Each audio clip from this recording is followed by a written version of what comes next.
Happy Saturday. 6 weeks till race day. And today's run was a fun one. 15-mile tempo run. So 15 miles at max effort.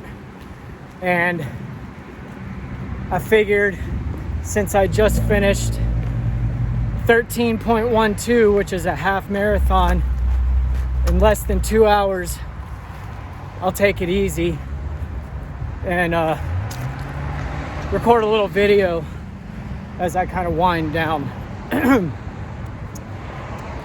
So update on the butt cheek. Feels good. In fact, I don't feel anything, which is great. So I'm officially back. This week I was able to do full effort runs. I had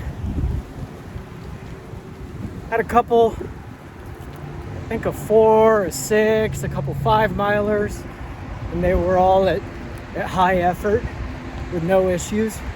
And then today is 15 at max effort, and tomorrow is just 15, just kind of shaking things out. And I don't have any soreness, stiffness, nothing tightening up on me, so can officially say we're back. In this weather, praise be, it's amazing. It's nice and cool. I'm even in long sleeves, not overheating, not losing tons of fluids, just feeling great. It's still really tough to run that long at max effort, but I'm able to do it without feeling like I'm in danger of hurting myself or dehydration. So that's always nice. And that's about it as far as updates go. I got most of the aid stops checked off for volunteers. There's 1 or 2, I believe the 10 miles before St. Augustine and the stop in St. Augustine. And those are gonna be like 11 or 12. So if you wanna take a trip to St. Augustine and around lunchtime, be there to get the handoff of my cooler and duffel bag and say hi to me, and once I'm gone, drop them off to the next person. That'd be great. I made sure all my stops are at the time stations. So very, very, very worst case scenario, I will have access to hydration and nutrition.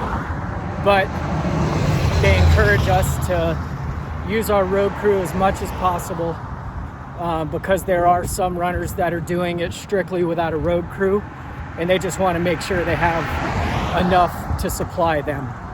But there's usually more than enough, but that's why I'm trying to get all of my aid stations checked off with a volunteer. But other than that, sorry, earmuffs.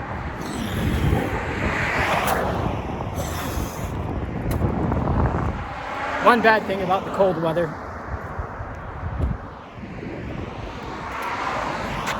I get a little congested, but par for the course. I'm used to it. What was I saying? Yeah, race day, I'm just about all taken care of, so we're good there, with the exception of those couple stops. Got a lot of volunteers already, and I appreciate you. Thank you, love you. I'm looking forward to a good race, especially now that I'm not in pain anymore and I'm, knock on wood, injury free. But I'm still gonna make sure I'm doing my stretches and taking care of myself. Because this late in the game, that'd be bad news bears. So, positive vibes only.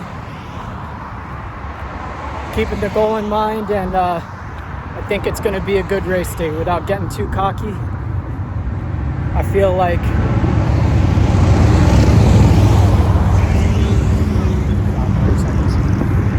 I feel like I'm going to be as prepared as I can be.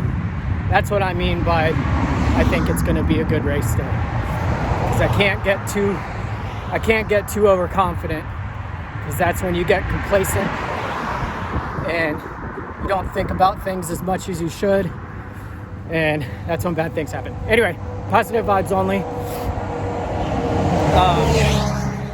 That's it for the Daytona 100, and I have an update for further down the road as far as ultra triathlons go.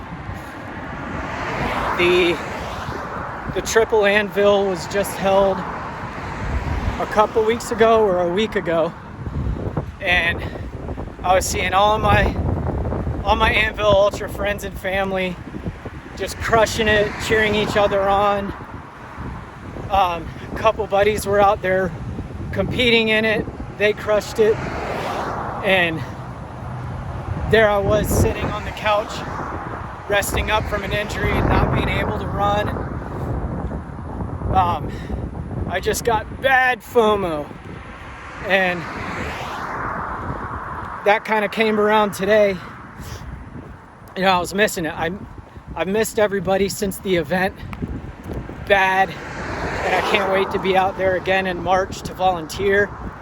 And I was already committed. They didn't have registration open yet, but I was committed to doing the Triple Anvil next October. And they have an Anvil week, Anvil Fest. I don't know if they call it that or not, but they do a couple few different distances. And I was going to do the triple. I've already said that like 5 times. And I got a message from the race director while I was out on my run, feeling great. And they said, we're going to send you the link for the Anvil, for the triple, if you're still interested. I said, let's go. So they sent it to me, and I opened up the registration link. I was scrolling down, so okay, solo, Triple Anvil. Then I kept scrolling, and I saw solo, quintuple Anvil. I was like, you know what? We're gonna let Future Mitch take care of this. So I signed up for the quintuple. So I miss it a lot. I'm eager as hell. I'm committed to doing the DECA in 2024. So why not just do the quintuple next year? And that's what I'm doing. It's gonna be the equivalent of 5 Ironmen, 5 times the distance. And you do all the swim at one time, all the bike at one time, all the run at one time. And I'll give you the numbers once I have a chance to put it in my spreadsheet, to give you an idea of what that's going to entail. But it'll probably be about 5 days, I think. I think the triple is going to take about 50 hours.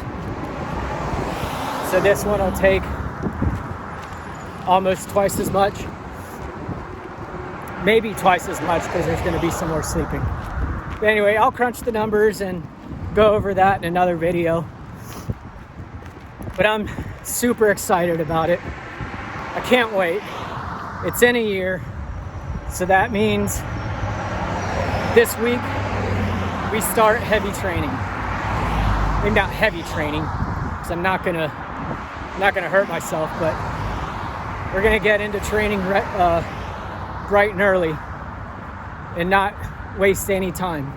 So even though I'm training for purely running events for December and March, I'm still gonna start building up the cycling and swimming along with it to get those muscles nice and strong, keep them nice and limber, find things I need to work on and tackle them in good time. And then before I know it, it's gonna be a year and I'm gonna be doing the next biggest race of my life. So I'm excited about that. Nervous, excited, all the above. So I'm gonna go, I'm gonna probably jog the last mile here and get home and enjoy the rest of my day, this beautiful weather. And I hope everybody has a good weekend. And love you, bye.